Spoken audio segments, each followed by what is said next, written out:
You ask Tiger to solve. This deals with linear equations with one unknown. The final result is x equals 5/4. Let's solve it step by step. Simplify the expression. Expand the parentheses. Group like terms. Simplify the arithmetic. Expand the parentheses. Simplify the arithmetic. Group all x terms on the left side of the equation. Subtract 7x from both sides.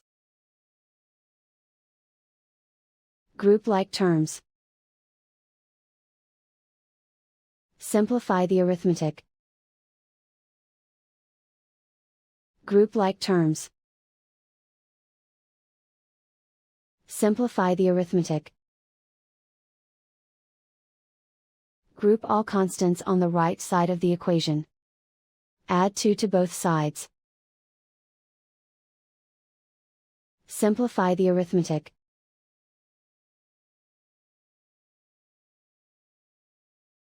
Isolate the x.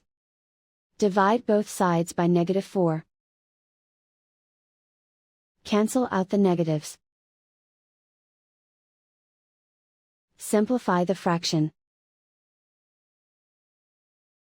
Cancel out the negatives.